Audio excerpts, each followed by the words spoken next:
Hey guys, just thought I would jump on a little bit early before we start our show. And let's see how it's working for you guys. Let me know. I think we have some folks joining us on Instagram today. See how it looks. We're trying something brand new. It's telling me I'm having a little bit of trouble. How are you guys seeing me on your link, your insiders? How are you guys seeing me on that particular link? Are you guys seeing me okay? Because I got a warning early and it said that it was having trouble with the internet connection. So I'm curious if you're actually seeing us or not.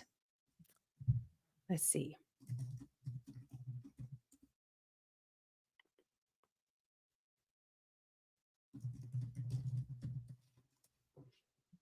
And if you're on Instagram, I want to see if you could see us too. It looks like you're seeing us just fine.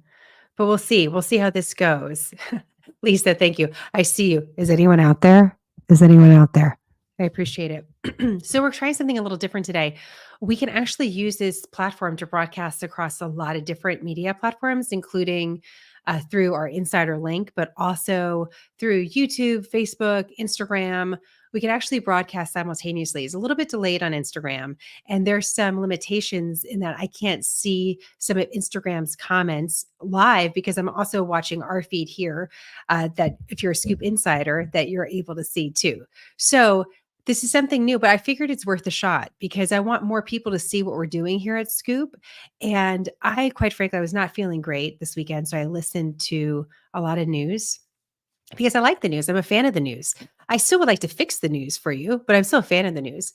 And I watched a whole bunch of stuff and then I thought, I have no idea what anyone just said. Did anyone like had what was what just happened? That's how I felt. And I don't want you to feel that way when it comes to the news. And I think what we're doing here is really intentional, purposeful. I do believe that Scoop gives you the scoop for the week ahead and gets you prepped and ready. And there's some things that we may not know are going to happen during the week, and we'll address those as they come up. But there certainly was a lot of news going into last weekend that created a lot of viral confusion, social media viral confusion. I don't want us to get all mixed up because we've talked a lot about viruses. You know what I mean? Uh, and it just seemed like this is the great opportunity for the press to step in and clarify some of these headlines that we're seeing, whether it's about guns, IVF, um, the draft. A lot of you had questions. So that's what we're going to do today. We're just going to like clean everything up and just add a little clarity to what's happening in the world, for goodness sakes. At least that's gonna be my goal today. Barbara, it's great to see you. Thank you. Stephanie, great to see you too. Andy, are you new? Thank you. He said our Father's Day coverage was good. I really appreciate that. Mary, great to see you. Kaylee, great to see you. Peggy, I love that you guys are all on today. Ooh, I love it. Hello from Washington State. Washington State. That's where Sonora Dodd was, right? For the first Father's Day. Just tying the pieces together. I also hear, is it like a cool 60 degrees or something in Washington State? It's going to be a lot of crazy weather around the country this week, so watch out for that. Lola, great to see you. Melissa, great to see you from Tennessee. Okay, so here's what we're going to do. We're going to do just what we normally do. I'm going to run the animation. We'll get started with the show. If you have any questions, you can go ahead and post those on the chat. We'll try to answer them as they come up. When we are able to see you, we can show your comments, which is really fun. Martha, after hearing your scoop, I can listen to regular news and see what they're not including. That's the truth. It's different though, having worked on quote unquote regular news. It's the format too, because you have to fit in a certain amount of content. You have to hit a certain amount of commercial breaks. If you want to get in a variety of stories, you may be able to touch on certain things, but not go in depth. And as you know, sometimes I get frustrated with myself because I'll start talking. I feel too much for you on a certain topic. But usually it's because that topic needs a little something more than a 30-second intro and a debate between two guests. That format doesn't really work anymore. And isn't it interesting that who's really successful in media today are like the 3-hour podcasts? Now, I'm not going to do that to you. I love 3-hour podcasts just like the next girl, which is very infrequently. I can get through a 3-hour podcast like very rarely.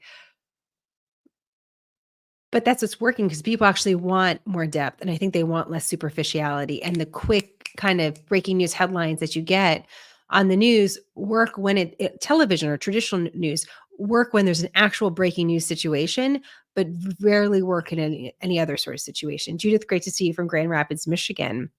All right. So let me go ahead. I'm going to just give us a quick peek over here. Thanks for your patience on this.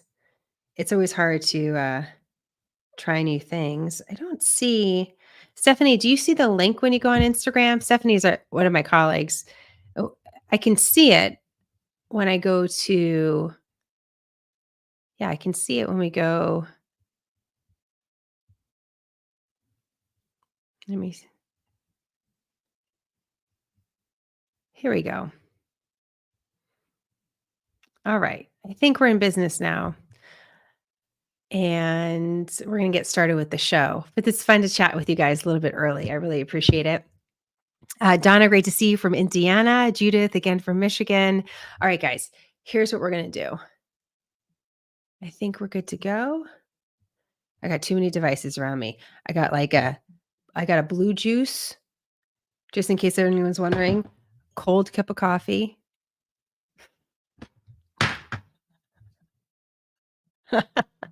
I won't use any of that in the show. They're not props.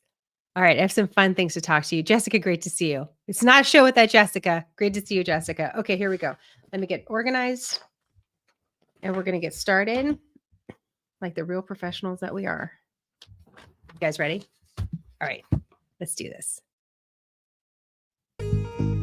Welcome to Scoop, where you get the scoop on this week's news. My name is Jenna, and this is Smarter News.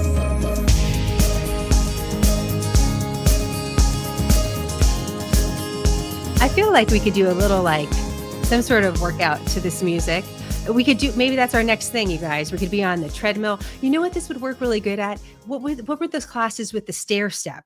You know, that you had like a stair, you had the riser. Am I sounding prehistoric? You know what I'm talking about, right? Where you can step up, step down, step up, step down. I did that class when I was studying abroad in Spain, because it was a really good way to start learning the language, like up, down, left, right. You had to do it fast.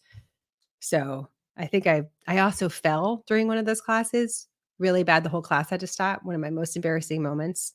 So I figure let's start there today. I want you to feel good about the news. I want you to feel so good after Scoop. It's like you did a workout, right? That you feel like you accomplished something. That's what we want for you today. We had a lot of really big headlines that broke last week, Thursday, Friday, going into Saturday. And I don't know about you, but during summer, it's easier for me to tap in Monday, Tuesday, Wednesday, but by Thursday, Friday, we're moving on to something else. So I saw these headlines cross. They're important. They're a little bit weighty, and they got a viral life of their own on social media. So what I want to do today is go over a lot of what you've basically seen over the last couple of days and add some clarity, a little foundation to some of these headlines. We got a lot of news from the Supreme Court. We got news from Congress. We got breaking news on a murder investigation. What could be described, at least from a media perspective, as a cold case, in that it wasn't getting a lot more attention. It was a murder of a mother in Maryland, but they caught the guy. And there's an additional story to that. So we're going to go all through all of that for you today. If you have any questions or comments, we'd love to see you live. Our Scoop Insiders are joining us from all over the country. It's great to see you guys as always. Thank you. We have our audience on Instagram also joining us live today, which is really exciting. And what we're trying to do, we're trying to deliver news differently. And we've had a lot of roadblocks thrown in our way over the last couple of weeks. Just name it. Technology. We've requested to belong, we've requested simple things like simple Instagram verification, things like this that we've been doing regularly, and we keep on getting denied. And, it's really easy to get discouraged when you think, well, this stuff is working for everybody else. Why isn't it working for us? And I always had to step back and say, well, we're doing news totally different. We're doing news totally different. So if we're being pushed to do something that not everyone is doing, we need to look at that as an opportunity. So today is an opportunity to share what we're doing on Scoop, show folks what we're doing and how we're able to connect with our insiders. So we are completely ad-free. There is a sale going on in our store. If you go to smarternews.com and you click shop and you look at our gear, we want you to love the news that you want to represent us. We have a little sale going on, perfect for summer and patriotism, because we're all about, patriotism without the partisanship, right? We're nonpartisan. So you can check us out there, or you become a Scoop Insider. And that's for the price of a cup of coffee. You join our insider group. And what we do are these live broadcasts together. You get first looks at some of our new gear, or first looks at some of our new projects. You get invited to live interviews. For the price of a cup of coffee, it's just a way for you to support us. We don't flood your email with a whole bunch of junk. Junk is the last thing I want to deliver to you. There's enough junk food for the mind in the news. But this is one way you can support us. So check that out as well. You can get that through our website, smarternews.com. Okay, here's a couple quick stories I wanted to race through today. These are top of mind, just conversation starters. This one is from the New York Times. It's an op-ed piece by the Surgeon General. And what it says is why I'm calling for a warning label on social media platforms. In fact, I can go ahead and share my screen with you so you could see this yourself, and we'll make sure to include this in the show notes so you can see it as well if you'd like to read through it. So what is the Surgeon General advocating for? Let me just read you a couple parts of this. This is, quote, "It is time to require a Surgeon General's warning label on social media platforms stating that social media is associated with significant mental health harms for adolescents. A Surgeon General's warning label, which requires congressional action, would regularly remind parents and adolescents that social media has not been proved safe. Evidence from tobacco studies show that warning labels can increase awareness and change behavior." What do you think about this? Do we need a warning label on social media platforms? Do you think that would change anything? Let me go on and read part of this for you. Another quick section of it. He says, quote, "There is no seatbelt for parents to click, no helmet to snap in place, no assurance that trusted experts have investigated and ensured that these platforms are safe for our kids. There are just parents and their children trying to figure it out on their own, pitted against some of the best product engineers and most well-resourced companies in the world." What do you think of that description? Would a warning label by the Surgeon General change behavior? He's arguing in that in some cases it does. For example, you have a warning label on a cigarette pack. Should we do the same thing? Because we're seeing anxiety, mental health issues in children that are connected to social media, or at least it's not, there's with science, we have to be very careful. There's a believed connection. Is a cause and effect? Is it a direct cause and effect? These are what the studies are starting to show us. And there's this movement to delay getting kids on social media until they're even out of high school. Don't even give them a smartphone until they're in high school. Don't allow them on social media.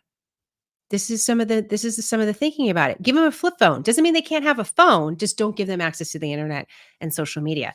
What do you think about a warning label? Is that something that we need? Would that change behavior? I'll be curious your thoughts on that. That's an interesting topic. Okay, here's a different one. This one is actually coming straight out of New York City. And this is coming from the New York City New York City mayor and the New York governor. Just a reminder, New York City had a 28-month, so 2 years plus, mask mandate on the subways. They were one of the first cities, New York City, to require masking. Obviously, one of the first cities most heavily hit by the COVID-19 pandemic. So now what's happening? The governor is exploring a face mask ban on the subways. Okay, let me read this to you. New York leaders will explore when to ban New Yorkers from wearing face coverings in the coming months to prevent hate crimes and aid law enforcement, but do not have a timeline to change the law. This is according to Governor Kathy Hochul. The governor is working with New York City leaders, go on to study how to bar New Yorkers from wearing face masks in certain areas after mass subway riders committed a series of hate crimes targeting Jewish New Yorkers earlier this week. There's obviously a problem here. This will be dealt with, the governor says. We will not tolerate individuals using masks to be responsible for criminal or threatening behavior as part of talking about efforts to make New Yorkers feel safer. So this is from Spectrum News. This is a little context that was added. The state's anti-masking law was first enacted in the 19th century to prevent people from wearing masks, like members of the Ku Klux Klan. and not terrorize private citizens. The policy was repealed during the COVID-19 pandemic. So, as you see a lot with protest videos, a lot of folks continue to wear masks. Oftentimes, we're seeing some of these protests in heavily, densely populated urban areas. When you walk some of those urban areas, sometimes people are wearing masks, but we do tend to see that as a trend with protesters. And obviously, New York is also having a problem when it comes to crime and being able to identify suspects. So now, instead of enforcing masks being worn on a subway, they're looking at how do they prevent it and what does that look like? Just talks about some of the complicated policies that we've seen over the last couple of years. Okay, final story for you, because this is also a conversation starter. We saw a record being uh, set, if you would, or a record concert by George Strait this weekend. It was sort of unexpected. When you think about concerts, the first thing I think about, anyways, these days is Taylor Swift. But George Strait, who's in his 70s, according to Billboard, broke all of these different attendance records. It's the largest concert ever held in the United States. 110,000 fans, almost 111. We should just give him 111. There has to be an extra 95 people there. that snuck in along the way, right? Or who are working that day. Come on. The largest US ticketed show ever at Kyle Field at Texas A&M. Unbelievable. Previously, it was the Grateful Dead, who had 107 plus thousand fans at their 1977 show at Raceway Park in New Jersey. But it was George Strait at Texas A&M Kyle Field that now set the new record. I was reading a little bit about George Strait because I was talking about this with a friend of mine. Does everyone know who George Strait is? I feel like everybody knows who George Strait is, but now I live in Texas. George Strait is one of the patron saints of Texas. I mean, he's right up there. It's George Strait. Take his name in vain. And he's a local. He's from Texas. His dad was a teacher, but also a rancher. So he grew up on a ranch helping out. He's like a legitimate cowboy. It's like he actually wore a hat and boots. But he didn't have it easy. He went to college, actually not too far from where I'm sitting right now, left and actually got into the military, served in the military for a couple of years in the 1970s, comes out, he still wants to pursue music. But, the people in Nashville were like, yeah, he's okay. True story. I don't know. He was like a little too traditional. And so in 1981, one record, MCA Records, big record industry label, said, okay, fine, we're going to give you a 1-song contract. That's it. 1 song. Nothing else. That's all you get. And if it's a hit, we'll see. Well, clearly it was a hit. But that's just a little bit of encouragement. It's a little Monday motivation. I wanted to start with a couple of these quick, lighter stories because we had some heavy stuff to get into. Even George Strait was told, no, you're not the right style. And now he set an American record for ticketed attendance in his home state of Texas. So that was pretty cool. I thought that was an awesome thing. Was anyone there? Did anyone go? Barbara saying, the first dance at our wedding was Cross My Heart by King George. See King George. Barbara, thank you for reminding me of some of these nicknames. So anyways, this is just a reminder to all of us. When we're told no, you never know who also was told no. And here we are. So let's get into some of the bigger stories that we got in front of us. And we have a whole bunch of them. I'm actually going to start with the Supreme Court because the Supreme Court gave us a lot of news last week. And we're in this period, just big picture. The Supreme Court, this is their time that they're going to come down with decisions. So earlier this year, late last year, they're hearing cases. But we know in late May, early June, this is when they're going to hand down their decisions about how they felt about these cases. Like, what did they actually decide? And so it's usually a very busy month. Oftentimes, you don't know when they're going to announce which decision when. I mean, typically you don't know. And in previous years, it could be on a Monday, Tuesday, Wednesday, Thursday, Friday. It seems this year that they're really choosing Thursday and Friday to release their decisions. So know that you may see news from the Supreme Court on these days because, this is when they're clearing their decks. This is when they're putting out the decisions. And this is when the public is finally hearing what they have to say. So last week we got 2 big decisions. I'm going to kind of work backwards. So the decision that we got going into the weekend actually has something to do with gun laws. And what you may have heard is something about a bump stock on a gun. What the Supreme Court ruled is that there cannot be a type of rule that was put forward on bump stocks in a gun the way that it was done. And we have to be very careful with the wording from the Supreme Court and what headlines look like, because oftentimes as journalists and media companies, we want to say something sort of broad and sweeping. Supreme Court approves bump stocks, for examples, in guns. I'm just making something up. But usually has to do with the way a case is presented. The Supreme Court's full-time job is to enforce and interpret the Constitution. It's about the law.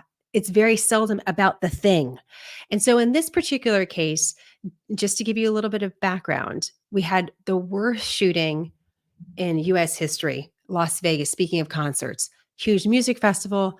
There was someone that opened fire from an elevated position. We still don't know, quite frankly, a lot about this person or his motivations. It remains quite a mystery that's raised a lot of questions, but it led to many, many injuries and dozens of people who were killed.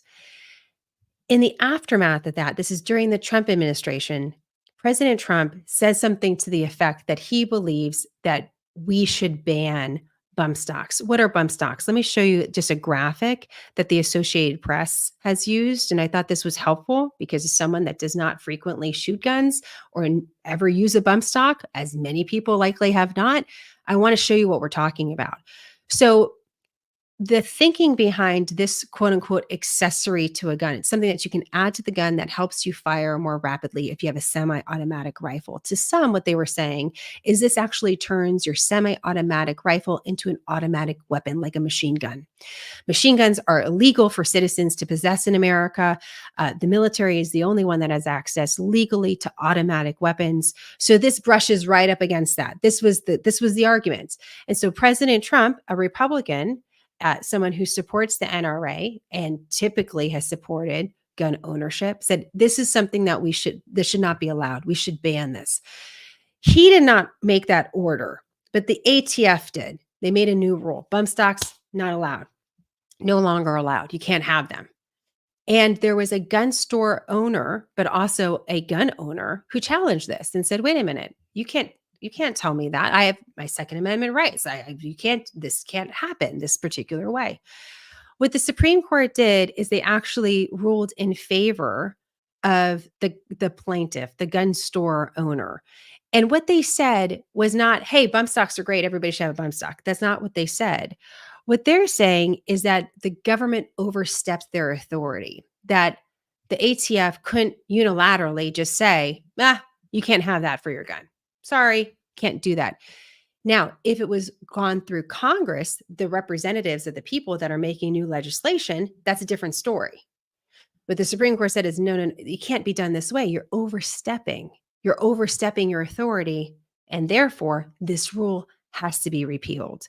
So you got to be really careful with some of these really sensitive, obviously for obvious reasons, sensitive topics that have a lot of impact, mean a lot to a lot of different people. So this does not mean that this sort of quote unquote accessory to a gun won't be made illegal at some point. What the Supreme Court is saying is that the law that was put in place, should be careful with that. The rule that was put in place is not a law. And therefore the government does not have that unilateral authority to do that. This is a very typical case for the Supreme Court in what I mean in their decision, in the way that they're thinking about something. They're always thinking about, who has standing in a case, who can actually bring a lawsuit or sue someone, who has the authority in this case, where does the law fall? And if the law is the priority for the Supreme Court, they're going to say, well, if something needs to be done here in this particular way, it should have been done legislatively rather than administratively. So that's what happened for this particular case. If you have any questions on that, happy to discuss them. I see one of the questions about what sort of gun was used or weapons that were used in this Las Vegas shooting. There's been a lot of questions about this case because and I'm always in favor of more questions, which in this day and age, we've been through such a strange historic time where sometimes asking questions, you get punished for it. But there's been a lot of questions about this particular shooting because in many other shootings that are high profile, we have a ton of information. In this particular case, we just don't. We just don't have the information.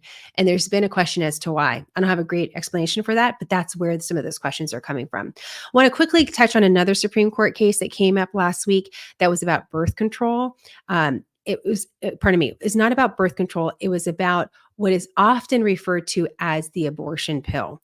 And in this particular case, there was a challenge to the way that this pill is widely available to the American public. It's often used in abortions. And so the challengers in this case, the prosecution, the plaintiffs were saying, it shouldn't be available this way. It's too risky. They're raising all sorts of questions about this particular pill.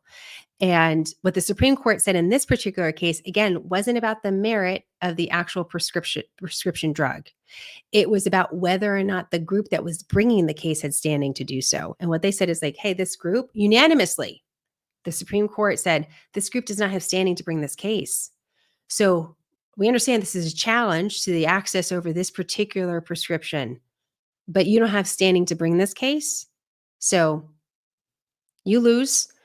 That does not mean that a future challenge to this prescription medicine couldn't come up. It could come up in a different way, it just couldn't come up this way. So again, do you see how those are similarities in those cases? We often attach value to what the Supreme Court is saying about their rulings of saying that they're making a judgment call on, for example, the abortion pill, on, for example, bump stocks and guns, on these particular things. In some cases, they are. But in other cases, they're approaching it from obviously a legal perspective of saying, hey, can this person actually bring this case? And who has the authority to make the law on this? They're not necessarily looking at the thing, the shiny object that's at the center of the story. So it's a good thing to keep in mind. We do have a big case coming up that we're waiting for, and this is about presidential immunity. And this is a place where the Supreme Court is going to be ruling on the issue. This is their whole job. It's an issue that has to do with constitutionality.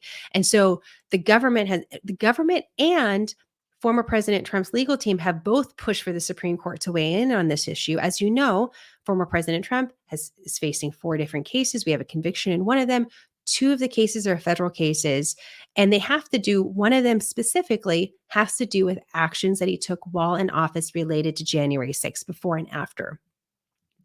What the president's team is arguing is that the president has some immunity for actions while he took in office, like any president has, because he had to make a certain set of decisions under situations that the average citizen doesn't normally have to deal with. And the Constitution is not explicit about how a president can be prosecuted, if and when a president can be prosecuted. What could that actually look like? And there can be some visceral reaction to this, which is a president just is not a king, and therefore a president can be tried and convicted just like everybody else. That's one argument. The other argument is that sometimes the president is having conversations amongst advisors, let's say about issues of war, about classified information, scenarios that are not typical. And even in brainstorming the actions that could happen, could they be liable for events that take place afterwards? And as president, would you not make certain decisions that you need to make on behalf of national security, on behalf of the American public, if you're worried about being sued or convicted of a crime? So this is a really interesting case. Again, sometimes the Supreme Court will look and say, okay, do you have standing? Who has the authority in this particular case? And then they're going to look at a case and say, is this case what they call ripe? Is it like, should we be weighing in on this now? Has it actually traversed the lower courts? Has there been enough? Has it worked through the system before it got to us? Because you hear sometimes, well, the Supreme Court kicked it back to lower court. In this particular case, like, no, it's ripe. Like the president, who has immunity is really important here. What kind of immunity, if any, does the president have, if at all? And we have cases right in front of us that are trying to go to trial. So this is like what the Supreme Court is made for. This case is ripe, it's ready. The Supreme Court just has to make a decision.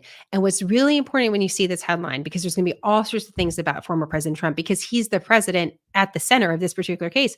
But what they say here is really important for the American presidency overall. And we have to keep that in mind. This time period we're in, sometimes it feels like this election period is going to last forever. But what they say on this particular issue can impact the presidency for generations to come. And this is why we're really waiting for that. So, could we get a Thursday or Friday of this week? Maybe, maybe not. We'll see, and we'll see until the end of June. And so we'll wait and we'll dissect that when we get it. And I'm sure we'll have a lot of different opinions on that. One of the reasons why birth control was on my mind is that I was actually going to talk to you a little bit about what's going on in Congress. The House of Representatives is doing, they're back in their districts this week. So you're not going to see a lot of action in Washington, D.C., at least from the House of Representatives. We also have a federal holiday, Juneteenth, in the middle of the week. So as far as, seeing a lot of action from lawmakers, we don't expect that necessarily this week. So that's just kind of words to the wise. Sometimes you get a flurry of activity before there's a little bit of a break. One of the things we've been watching in the Senate has to do with these different bills that have been put forward by Democrats. One was on birth control and preserving access, they said, to birth control. Last week, it was about preserving access to IVF. Democrats said that they were really intent on moving this legislation forward because they're worried about different rights and afforded to women in America being stripped back because of changes in the law due to the Supreme Court's recent ruling on Roe v. Wade. Republicans call foul on this. They say, hey, you don't have the votes anyways to advance this legislation because you need 60 votes to advance it. So you would need some Republicans. You don't have the votes. You're just putting this topic out there for the media attention. And this isn't going to pass. And by the way, we don't like these bills because tucked into them are some other things beyond just the headline. So just know that that's been going on in the Senate. And we're going to see that as well from the House because we're getting closer to Election Day. So you're going to, we always operate from the position. I always operate from the position that people are trying to do the right thing and they're never going to waste our time. And they believe in their hearts and hearts of what they're doing. We're going to keep believing that because we like being optimistic. However, in the world of politics, sometimes things are put forward to push the issue to force a vote. So then that starts another news cycle of its own when that topic may not necessarily be on the top of mind for the American people. So you have to watch that from Democrats and Republicans both, and especially in this particular season. One of the questions I got a lot on this week was about the draft. And it's probably because you saw something like this. Let me see if did I pull this up? Yep. This is one of the posts from a conservative account on Instagram. They reposted something and it says this: just in, House passes military bill automatically registering men 18 to 26 for draft. This is, and they're citing Fox News. And then the person says war is coming. Okay. When you see something like that, that's going to get your attention. Certainly got my attention. I saw this week, and then I got a whole bunch of questions from all of you on social media about this. So what is this about? One of the things that was passed, one of the bills that was passed through the House of Representatives just last week had to do with military funding, defense funding. Very typical job of Congress, right? They have to figure out what is our defense spending for the year. The House is going to come up with their bill. Senate's going to come up with their bill. They're going to get merged eventually, so we actually fund our military, but it can be a really rocky process. There was a Democrat that actually put forward this initiative that said that men should be automatically registered for the draft. Now, to understand this, we need to understand current law. And I'm embarrassed to admit this. My husband is a combat veteran. I have 2 sons. I didn't realize that it's currently law that between the ages of 18 and until you hit 26, you are supposed to register for the Selective Service. You're supposed to register to be included in a draft. Doesn't mean you're going to be drafted, but that's part of what you're supposed to do by law. In fact, until recently, you couldn't receive a federal student loan unless you did that. And a lot of places, if you're getting your driver's license, it might be a box that you check. It's not necessarily this huge ordeal. It comes up as you reach a certain age. What this lawmaker was saying is, hey, let's make this automatic, because someone could face a fine, not know it, face a fine. They could even face jail time if they don't. So let's just make it automatic, which is sort of interesting because you don't automatically get registered to vote, but you could get rid. This is the argument. This is in this particular spending bill, this huge spending bill that has to do with the defense spending. And this is now moving over to the Senate. The Senate, which the majorities are Democrats, very slight majority, the leadership is Democrat, doesn't like this bill. They have their own bill. So whether or not this automatic registration of young men in America for the draft would actually go into effect is TBD. We don't know. It is part of the House bill. And it's also true that you are supposed to do this already. So this would just automatically put you into a database. It's interesting. We have, for historical context for the draft, I don't know how you feel about this, but I think Vietnam is what I usually think about when it comes to the draft. I think about, Forrest Gump. I think about the sort of picture of the reluctant soldier that participated during that time, or that image that's been broadcast about that specific war. But as you know, I was recently in Normandy, and I was so interested to find, because I think about that time period as a very patriotic period where America was behind defeating this enemy in a different way, obviously, than what took place during the Vietnam War. So maybe I thought wrongly that there were more volunteers to serve. But the reality is just under 40% of those Americans that served in World War II volunteered. More than 60% were drafted. And if they're drafted, that doesn't mean they're like bad people trying not to avoid serving. They were just living their lives doing something else. And so I thought that was a really interesting fact about World War II, that more than 60% were drafted. But the image of the person drafted for World War II in Vietnam, separated by just a few decades, is so different. This question about coming conflict, though, I know is one that's top of mind, because we're seeing a lot of conflict around the world. And we have a lot of big topics that feel national, because they are national security related. We have Russia with their warships, doing drills in Cuba. That's 90 miles from Key West. It's very close. We have the war in Ukraine. We have the war between Israel and Hamas. There's a lot of conflict. There's a question about a rising, surging China. What does this look like for the security atmosphere in America? And this is fundamentally one of the big questions going into this election cycle, not only for the person running for the White House, but also for our lawmakers as well. So this is a topic that deserves more attention. And I wonder if this particular story would get as much attention if we weren't in this other environment, if it would have just sort of slipped by. It's hard to say, because here we are now. All right, final topic I want to talk to you about, and this one I have a little sound for. This does relate to national security because it's about our border. And we've talked about our border quite a bit. We've seen historic numbers of encounters at the US border. An encounter means that someone came across the border without legal status, illegally. They came across the border. They were encountered by law enforcement. This person could be a criminal and they were arrested. They could be taken into custody. They could be pursuing asylum. If they're pursuing asylum, then they become an asylum seeker. That is a different category under US law than someone that doesn't have legal status who's in the country. And the volume of people coming across the border in recent years is at levels that we haven't seen in modern data collection going back to the early 1980s. We can say further than that, but when I look at a database, I only get those numbers because we've only tracked it in this particular way for the last 4 decades. So there was a case out of the state of Maryland, and a case we heard about last summer. Mother was out jogging, mother of 5, jogging, walking, hiking. She was on a very popular trail. She was working out by herself. She didn't come home, and her boyfriend alerted police. Right away, people are looking at him, wondering, is he behind all of this? They find her body just a day or so later, and no one knows who did it. There was this a big mystery. So this weekend, we got a surprise press conference from the local sheriff in the area. And I'm going to play about 3 minutes of sound from him, because he's going to give you a big overview of the case. And to catch us all up on how this all came together, I thought it was important that you hear from him directly. 3 weeks ago, on May 20th, on what should have been Rachel's 38th birthday. And then a poetic coincidence, or perhaps in Rachel's own divine assistance, our investigators uncovered a lead that led us to this day. And on this day, I'm here to tell you, Rachel's murderer is no longer a free man. The lead we received was related to DNA evidence and allowed investigators to finally put a name to the image of the suspect in the video from Los Angeles, which we released 2 weeks after Rachel's death.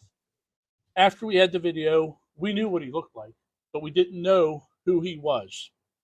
With the new DNA evidence, now we know who he is, but we still didn't know where he was. Police in Tulsa, Oklahoma, assisted by our federal partners, located and arrested Rachel's murderer, Victor Antonio Martinez Hernandez. So far, we have learned that the suspect, now pictured on the screens, is a 23-year-old citizen of El Salvador who illegally crossed the border into the United States in February of 2023. We all suspected that perhaps Rachel was not his first victim, and it's my understanding that this suspect, this monster, fled to the United States illegally after committing the brutal murder of a young woman in El Salvador a month early in January of 2023. Once in our country, and likely emboldened by his anonymity, he brutally attacked a 9-year-old girl and her mother during a home invasion in March of 2023 in Los Angeles. And as everyone I believe is aware, that was our first DNA match linking Rachel's case to the Los Angeles case. And I want to now direct these comments to 1600 Pennsylvania Avenue and to every member in both chambers of Congress. We are 1,800 miles away here in Harford County. We are 1,800 miles away from the southern border, and the American citizens are not safe because of failed immigration policies. This is the second time in just 2 years that an innocent Harford County woman has lost her life to a criminal in our country illegally. Let me repeat that. 1,800 miles from the southern border, and this is the second woman in our county to be killed by an illegal alien. Suspects, in both cases, they are suspects from El Salvador with ties to criminal gangs. Should not be happening. Victor Hernandez did not come here to make a better life for himself or for his family. He came here to escape the crime he committed in El Salvador. He came here and murdered Rachel, and God willing, no one else. But that should have never been allowed to happen. What I zoned in on was the address to all lawmakers. It wasn't just, he said obviously to the president, to the White House, but all lawmakers, like this is what's happening as far away from the border as where they're standing in Maryland. I want to connect this to another story that we heard over the weekend. It's not directly connected, but when we're looking at issues related to border and security, there, according to reports, were 8 individuals with ties to ISIS who were arrested in Philadelphia, New York, and Los Angeles.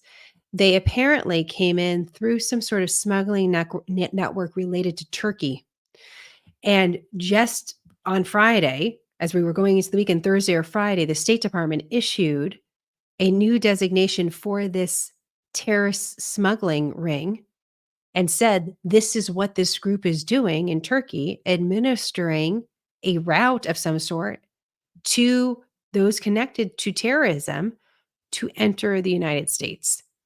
So there's all these, in this heightened political environment, to get a lot of claims thrown out about the U.S. southern border. We know that this is a big issue. We know this is a big political issue. We know it's a national security issue. We know it's an economic issue. We know it's a humanitarian issue. We know all these things.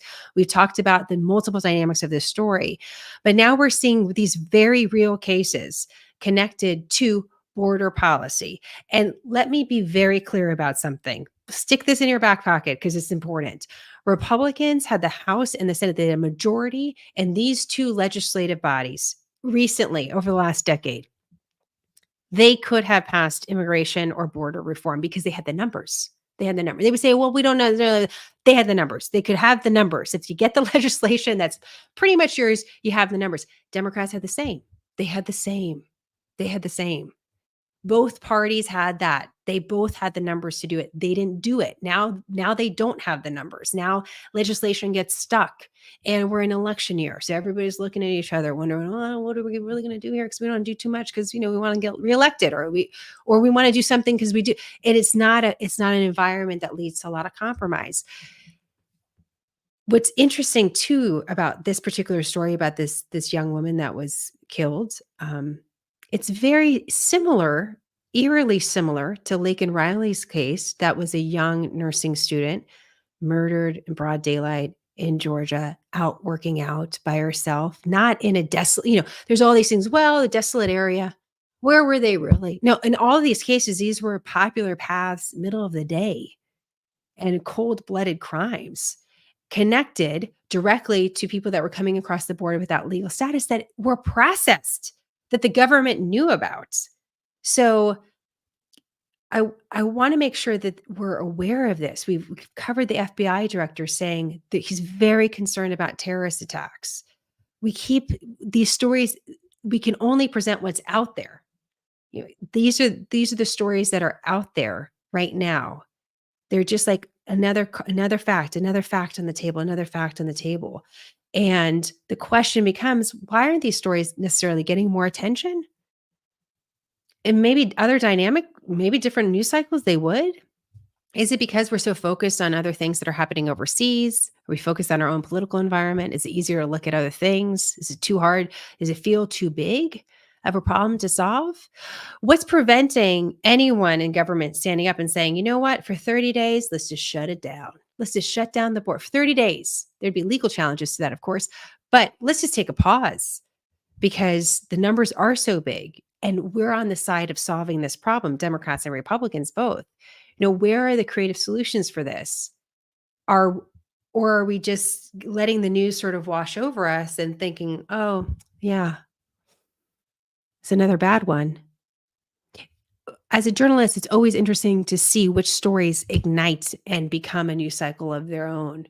And, different networks will take hold of different stories. Fox News might take hold of this story. MSNBC might take take kind of hold of the legislative action regarding IVF or birth control that the Senate is putting through. These are more progressive platforms. You see that happen in the media. We sort of expect that, unfortunately. But this seems bigger than that because it feels like it affects everybody in so many different ways. And I'm a little baffled as to understanding what's going on, why.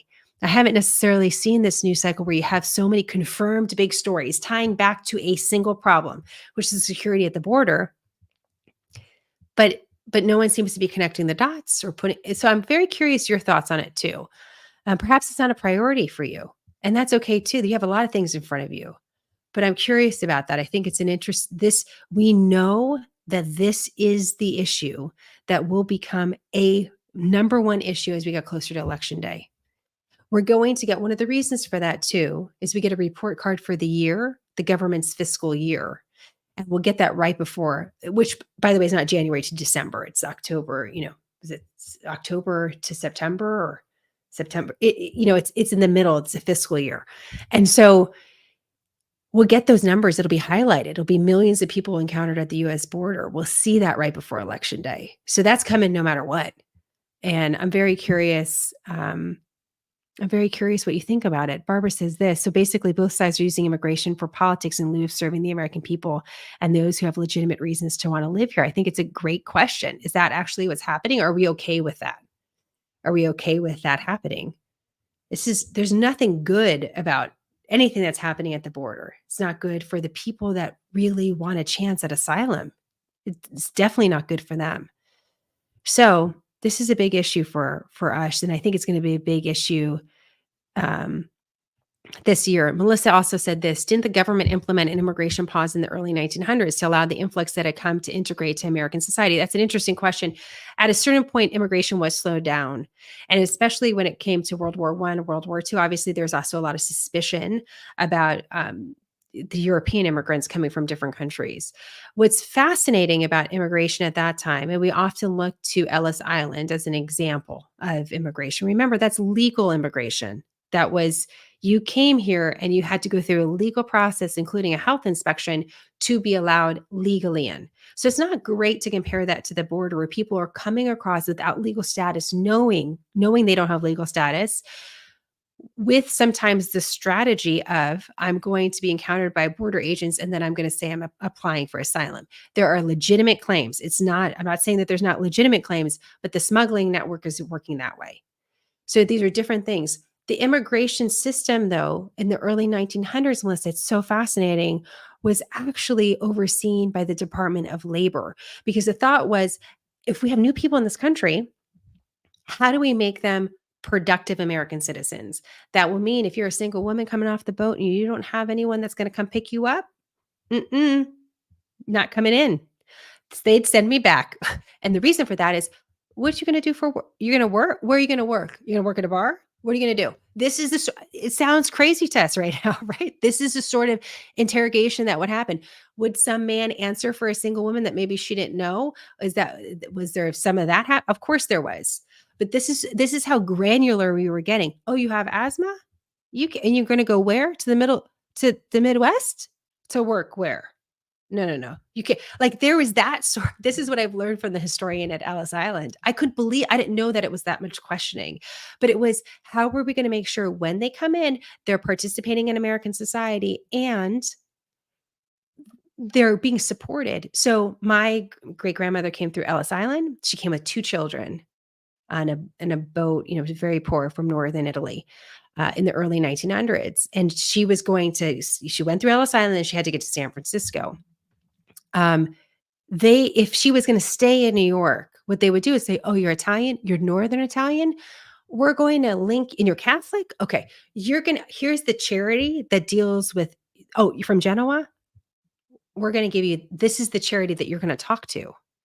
It wasn't the government social services either. It was, "Oh, you're Protestant?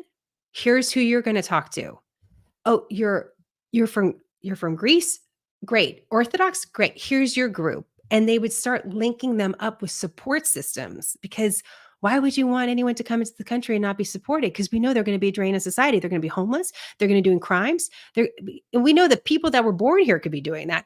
But we care enough about the labor situation and the economy in America that we want you to be a productive member. Isn't that fascinating? And that wasn't that long ago. We're talking about, like, I think it was overseen by the Department of Labor. I'll have to check my dates on that. It could be 100 years. So really interesting. That historic context, I think, is really, really important. And again, I wouldn't know that if I didn't sit down with the historian at Ellis Island several years ago, actually, when I started Smart News. Just a real quick anecdote about that. I went to Ellis Island and my computer set up. It was sort of before podcasting. We didn't have the same platforms. I didn't have this microphone, and sat down. We did this amazing interview under this huge, like, glass atrium. There's a library in Ellis Island. It's unbelievable. It's so cool. Just as you would expect, like a movie set. Sat down. We had this great conversation. And at the end of the conversation, like, I closed it and the computer starts pinwheeling. And I thought, that's not good. It's going to be fine. It wasn't fine. I got on the subway. I got, get on the ferry, get to the subway, get back to the hotel, lost the entire interview. But I learned a lot from him sitting there. And then he was gracious enough to do an interview with me on the phone. But that was catastrophic. Anyways, like I said, I like to share these moments with you because it's not easy. Just for perspective, I'm going to finish with this one quick thought. And we always think about this, like, what's a choice and what's not? When we're looking to solve problems, what's a choice not to solve it, or what's a lack of technology, evolution, understanding? Like, maybe we don't have the resources to solve it.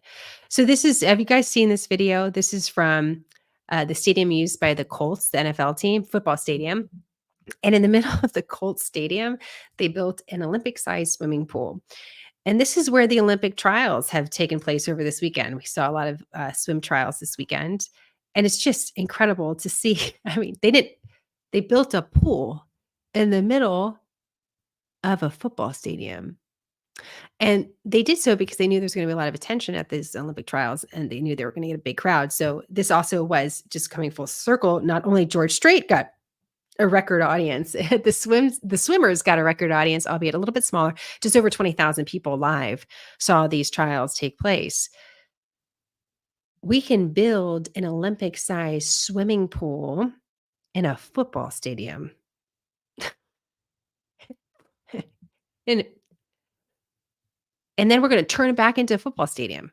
We're going to build it, and then that's what we can. That's what we can do. We can do that.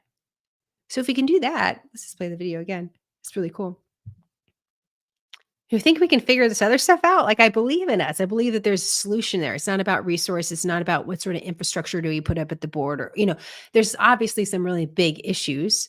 So I don't want to dismiss them, but look at what we're able to do through technology and innovation and creative thinking.